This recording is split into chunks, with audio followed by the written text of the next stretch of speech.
शेतात सालगडी आणि शेतमजूर यांची कामे चालू होती. पावसाळ्याचे दिवस असल्याने शेतीच्या कामाची लगबग होती. सर्वजण सकाळपासून कामात व्यस्त होते. थोड्याच वेळात जेवणाची सुट्टी होणार होती.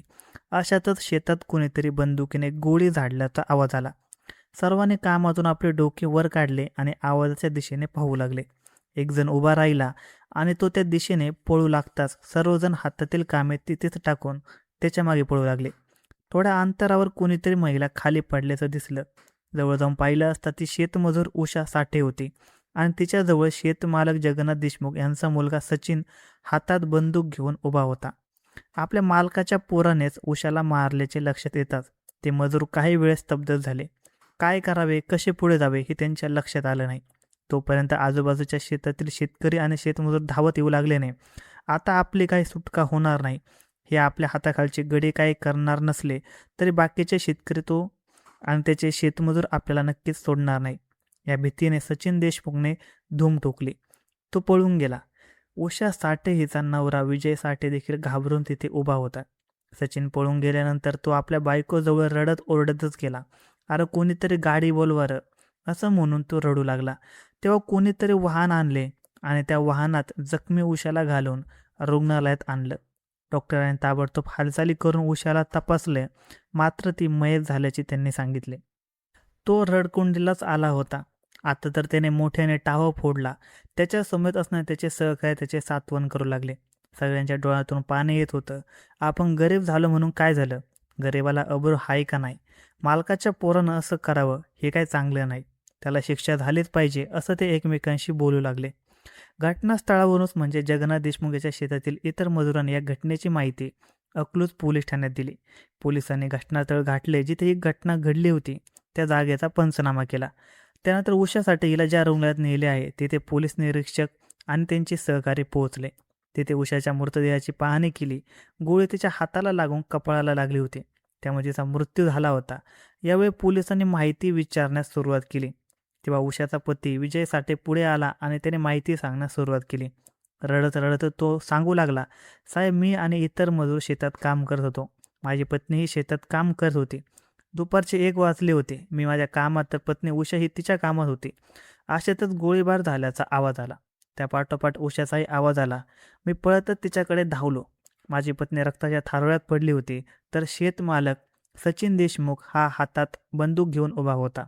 मालकांना आपल्या पत्नीवर गोळी झाडल्याचं पाहून मालक काय केलं तुम्ही असं म्हणताच तो उत्तर न देता पळून गेला.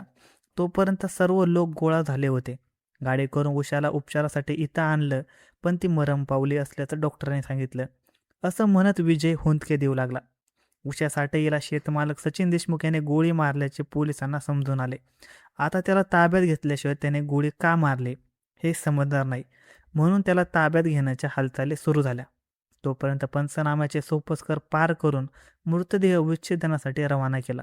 विच्छेदन झाल्यावर मृतदेह अंत्यसंस्कारासाठी नातेवाईकांच्या ताब्यात देण्यात आला.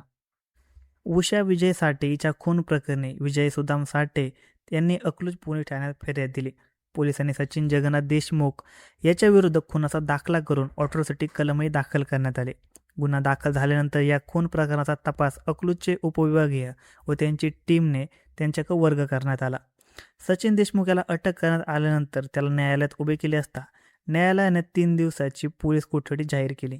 पोलीस कोठडी सचिनकडे चौकशी करण्यात आली तेव्हा तो बंदूक साफ करत असताना अचानक गोळी उडाली असे म्हणाला.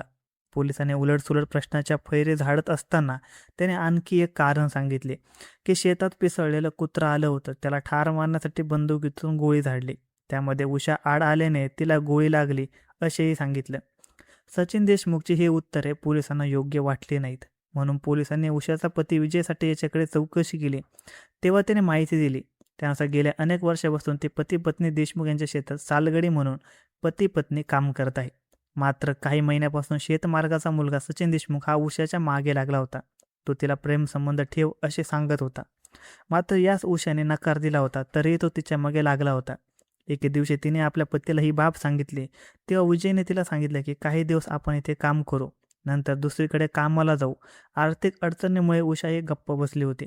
मात्र ती सचिनच्या मागणीला धुडकावत होती. ती 6 जुलै 2026 रोजी मात्र कहर झाला. सचिनने आपल्याशी अनैतिक संबंध ठेवण्यास नकार देते म्हणून उषावर गोळी झाडली. आता पोलिसांना समजून चुकले की सचिन याच्या बंदुकीतून गोळी सुटली नव्हती, तर ती त्याने उषावर झाडली होती. केवळ आपल्याशी अनैतिक संबंध ठेवत नाही, शरीरसुख देण्यास नकार देते म्हणून वासनांतर सचिन याने तिच्यावर गोळी झाडली होती. उषा साठे खून प्रकाराचे पडसाद उमटू लागले. काही सामाजिक संघटनांनी सदरची बंदूक कुणाच्या नावावर आहे त्याच्यावर गुन्हा दाखल करावा अशी मागणी केली. त्यासाठी मोर्चा काढला. त्याची दखल पोलिसांनी ही बंदूक जगन्नाथ देशमुख याच्या नावावर असल्याचे त्यांच्यावर गुन्हा दाखल केला. या प्रकरणातील मुख्य आरोपी सचिन जगन्नाथ देशमुख गोळीबार प्रकरणाची वेगवेगळी कारणे सांगत आहे. याबाबत लवकरच खरे कारण पुढे येईल असे पोलीस उपविभाग यांनी सांगितले. धन्यवाद मित्रांनो. अशाच नवनवीन क्राईम स्टोरीज ऐकण्यासाठी आजच आपला यूट्यूब चॅनल क्राईम कट्टा याला सबस्क्राईब करा. आणि ही घटना तुम्हाला आवडली असेल तर कमेंटमध्ये तुमची प्रतिक्रिया नक्कीच नोंदवा.